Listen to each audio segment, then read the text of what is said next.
students, today we are going to start next uses of modal verbs. Okay, we have completed so many modal verbs, and now I am going to explain the other remaining modal verbs. Okay, as you know that we are discussing about the usage of different modal verbs, as we have discussed the use of will, shall, may, can, could, and the remaining are going to represent here, and I will explain all the modal verbs. Okay, let's start with the next modal verb. That one is ninth, that is would. Okay students, you have used so many modal verbs as other, बहुत सारी modal verbs आपने use किए हैं students.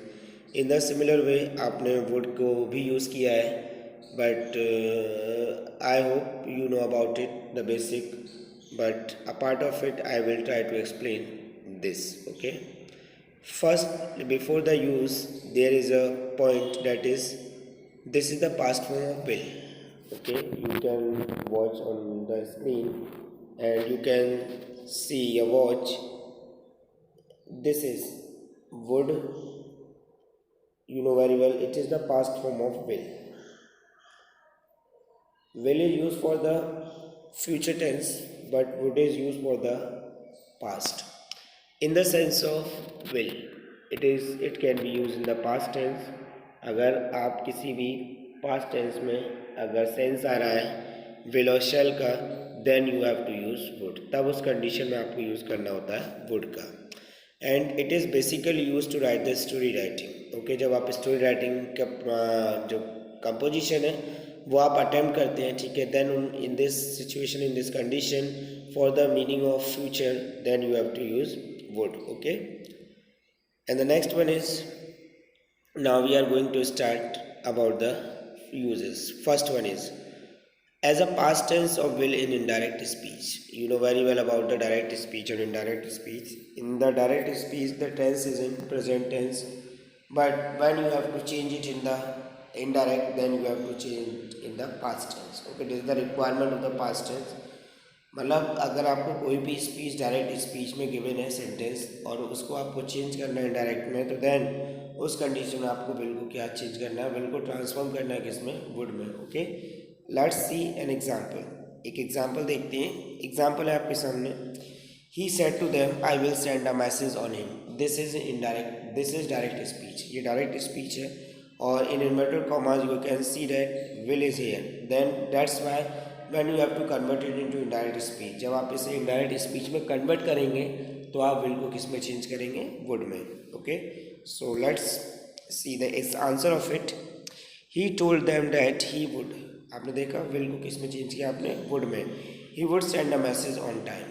In the similar वे, जहाँ भी आपको direct speech में, ठीक है, आपको विल मिलता है इन्वर्टेड कॉमास के अंदर, then you have to convert it into would. तब आपको ये किस में कन्वर्ट करना है, वुड में. ठीक है, I hope you are understanding. और ऐसी एग्जाम्पल आप और भी देख सकते हैं, आप खुद क्रिएट कर सकते हैं, ठीक है, in the similar way. Next one is, I hope you are understanding the topic. Next one is would like to use to express preference और विश. यानी अगर आपकी चॉइस की बात आती है कि आप प्रेफर कर रहे हैं उसे, ओके, आप प्रायोरिटी दे रहे हैं आप उसे, या फिर आपकी कोई विश या डिज़ायर है, ठीक है, उसको एक्सप्रेस करना है, तो आप would like to phrase word का यूज़ करते हैं, which use for the preference as well as for the wish.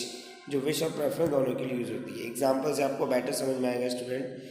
Example is I would like to join this movement. तो I would like to, you can see on your screen या watch, here is a, you can see here is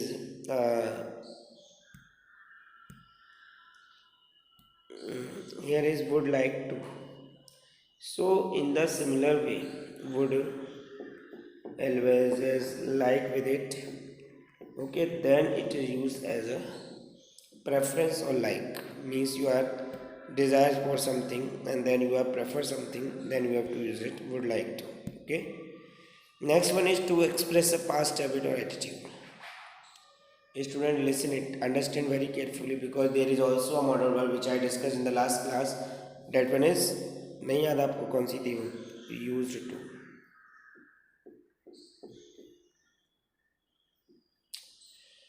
used to students एक ऐसी modal verb है जिसे मैंने last class में use भी किया है, जिसमें आप पास्ट हैबिट्स का जिक्र करते हैं। जो आपकी पास्ट हैबिट थी, प्रेजेंट से आप नहीं रेफर करते उसको, और प्रेजेंट में उससे कोई भी आपका लिंक नहीं होता, तब हम यूज़ करते हैं यूज टू का। अब यहाँ भी आप देखेंगे, आप कंफ्यूज में हो गए होंगे कि सर तो ये भी जो है पास्ट टेंस की हैबिट्स के लिए बता रहे हैं, जो पास्ट हैबिट है ये एटीट्यूड है। तो मैं समझाता हूँ आपको स्टूडेंट, ये पास्ट हैबिट्स और जो पास्ट एटीट्यूड है वो आपको इसको शो करेगा जो कुछ समय के लिए आपकी पास्ट में थी, लेकिन इन फ्यूचर, ठीक है, it can be become in present, ये प्रेजेंट में बन सकती है दोबारा। जैसे सपोज दैट आप किसी पार्क से गुजर रहे हो, उसमें कोई काम चल रहा है, बंद है, उसमें आना जाना मना है, तो आप क्या कहेंगे वहाँ पर, I would come to this park, मैं इस पार्क में आया करता था, ठीक है। अब जब सही हो जाएगा तो फिर आप दोबारा उसमें जाना स्टार्ट करेंगे। तो that's why when you have to continue, यानी when you will continue your past habit, then it is used would, तब उस कंडीशन में वुड का यूज़ करते हैं। एग्जाम्पल देख सकते हो आप, she would pray to God, भगवान को प्रे करती थी, okay, but due to some reasons, वो कोई कारण है जिसकी वजह से अब नहीं कर पाती है, but after some time she will continue is habit, वो अपनी हैबिट को कंटिन्यू करेगी, ठीक है, गॉड की प्रे करने के लिए। तो ये वुड और यूज टू में डिफरेंस होता है। एक बार फिर समझ लीजिए, यूज्ड टू वो हैबिट्स आपकी शो करती हैं जिन हैबिट्स को आप कंटिन्यू नहीं करते, लेकिन वुड का यूज़ हम उन हैबिट्स के लिए करते हैं जिनको आप एक सर्टेन टाइम के लिए बंद कर देते हैं, लेकिन कुछ समय बाद उन्हें दोबारा स्टार्ट करेंगे, ओके, कंटिन्यू करेंगे। I hope you are understanding, आपके समझ में आ रहा होगा सब। Next one is to make a polite request. अगर आपको किसी भी पर्सन से पोलाइट रिक्वेस्ट करनी है तो, ठीक है, but to represent the past tense, आपको मालूम है मैंने लास्ट टाइम पढ़ाया था, प्रेजेंट में अगर आपको पोलाइट रिक्वेस्ट करनी है तो किसका यूज़ करते हैं, कुड का, लेकिन पास्ट में आपको यूज़ करना है तो आपको यूज़ करना है किसका, कुड का। एग्जाम्पल देख सकते हो आप,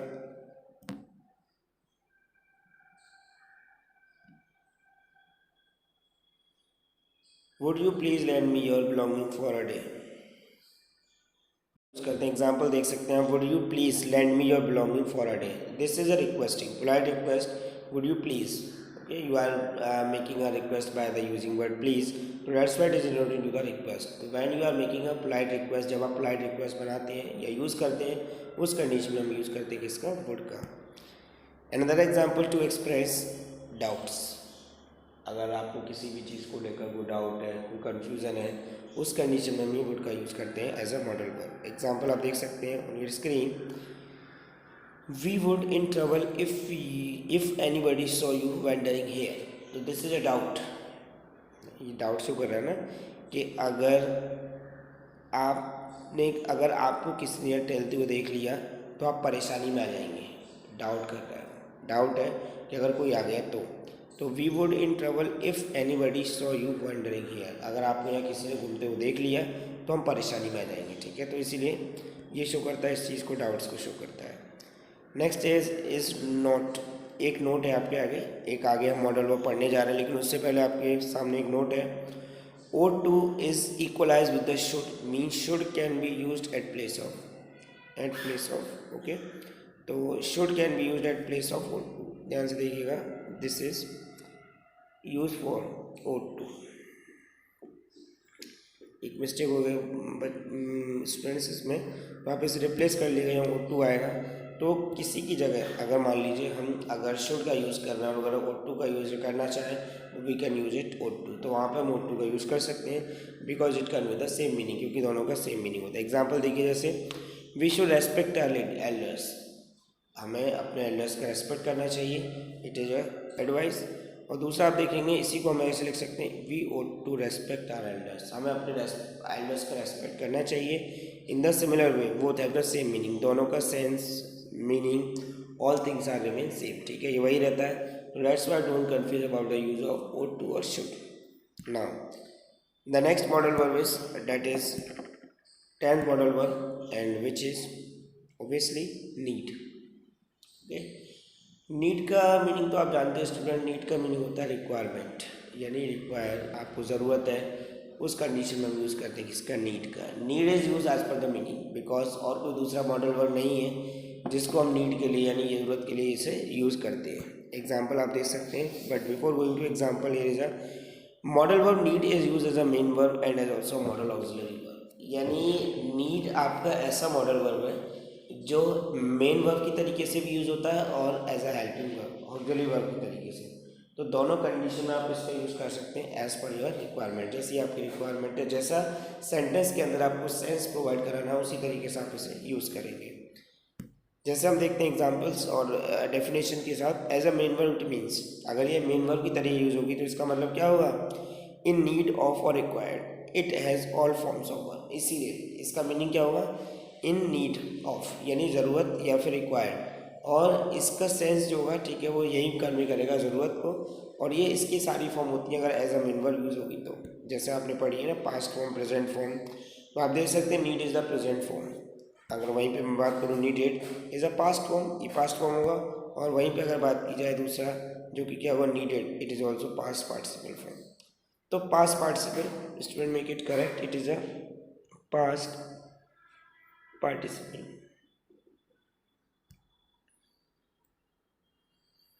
it is a past participle. ये थोड़ा गलत हो गया है स्टूडेंट्स, तो इसे ध्यान रखिएगा। I am talking about the past participle, not past, okay only. तो it is carefully about it. Past participle का मीनिंग क्या होता है student, it is a first form. इसका मीनिंग है जो ऊपर प्रेजेंट है आपका, इसकी मीनिंग है बेस फॉर्म यानी फर्स्ट फॉर्म। पास्ट का मतलब है सेकेंड फॉर्म, और पास्ट वर्ड में थर्ड फॉर्म। तो ये तीनों फॉर्म है आपकी वर्ब की जो आपकी होती है as a help main verb. अगर ये मेन वर्ब की तरह यूज होगा तब। एग्जाम्पल देख सकते हैं आप, she needs help to maintain the law and order, it is a, बताइए क्या है, main verb. Next one is they needed money to commence their own business, okay. In the similar way, you will need money, so it is a main verb.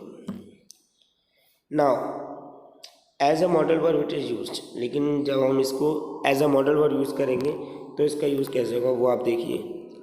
As a modal verb use करेंगे तो सबसे पहले use होगा express necessity, यानी किसी भी काम को करने की ज़रूरत। मैंने बताया था ना इसके मीनिंग क्या होता है, ज़रूरत। तो उसी के अकॉर्डिंग अगर नेसेसिटी की बात आएगी तब आप यूज़ करेंगे इसका नीड का। Note, but before going to start further part, here is a note, notice it is used only in the present form, not in the past और फ्यूचर, ओके। यानी अगर as a helping verb use होगा या as a auxiliary verb use होगा तो केवल इसे past और फ्यूचर में आप करेंगे, ओके। इससे प्रेजेंट और उसमें नहीं करेंगे आप, आपको केवल उसी में करना होगा ये, और इस तरीके से आप इसका यूज़ करेंगे दोनों में। इस चीज़ को ध्यान रखिएगा। As per the tense you have not to use in the past और future tense, okay. Now the let's see the example.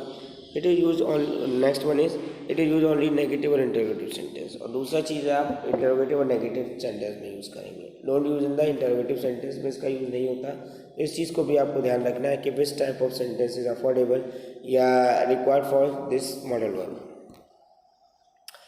Example आप देख सकते हैं, you need not to go to school on Sundays, okay. तो आवश्यकता नहीं है क्या, you need not go to school on Sundays, okay. And next example is need they go on picnic, okay. तो आपने देखा नेगेटिव और इंटरोगेटिव सेंटेंस में यूज होता है, तो हमने नेगेटिव में यूज़ किया और इंटरोगेटिव में यूज़ किया, ठीक है।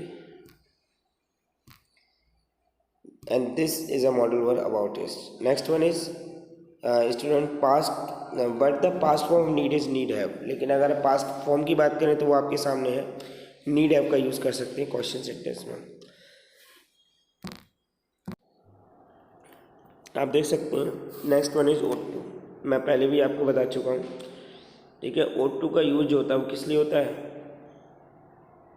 शुड की जगह पर, because it convey the same meaning as should. जैसे शुड का मीनिंग होता है उसी तरीके से ought to का मीनिंग होता है। इसका मीनिंग भी यही होता है, चाहिए,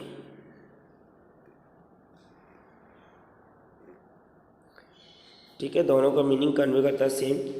तो आप देख सकते हैं it is use to express the following situation. ये कुछ सिचुएशंस को फॉलो करता है, जैसे past obligation that was not fulfil, यानी ऐसी कोई रिक्वायरमेंट जो आपकी पास्ट और जिसको फुलफिल ना किया गया हो। आपके ऐसे कुछ ऑब्लिगेशंस होते हैं, अधिकार, आप कह सकते हैं कर्तव्य हो सकते हैं, या फिर कुछ आपके वर्क होते हैं। जैसे you ought to have resolve that problem yesterday, लेकिन आपको ये प्रॉब्लम कल सॉल्व कर देनी चाहिए थी बट आपने की नहीं। ठीक है, दिख रहा है ना ये कि फुलफिल नहीं होती है। इससे कनेक्ट कीजिए से आप चाहते तो उसे करना लेकिन वो फुलफिल नहीं होती है, तब उस कंडीशन में यूज़ करते हैं हम इसका।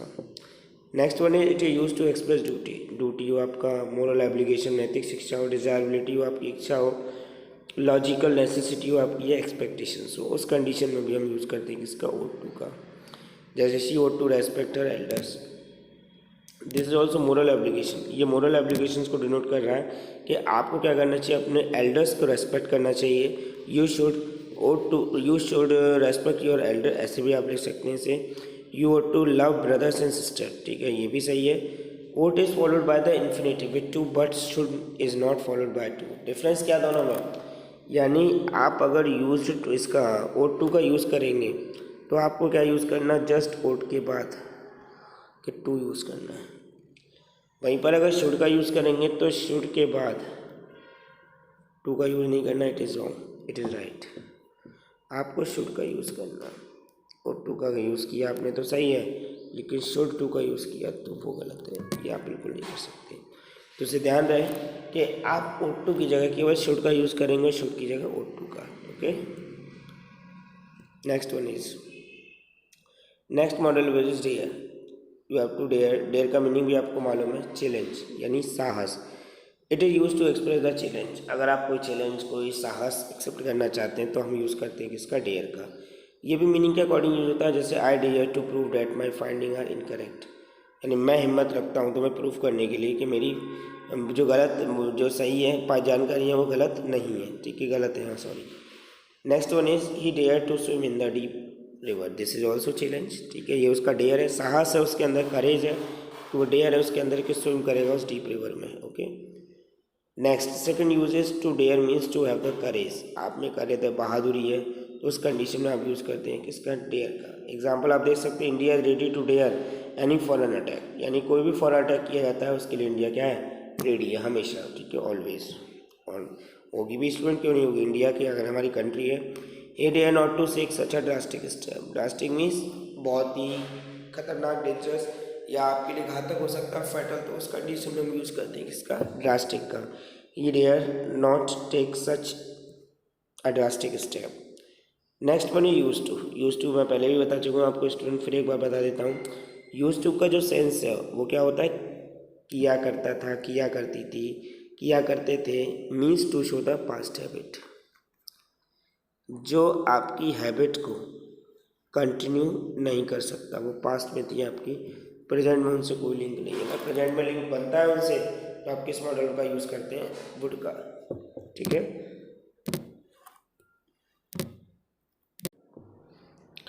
यूज टू, ओके, पहला रूल क्या है, it is use to express past habits which are always discontinued.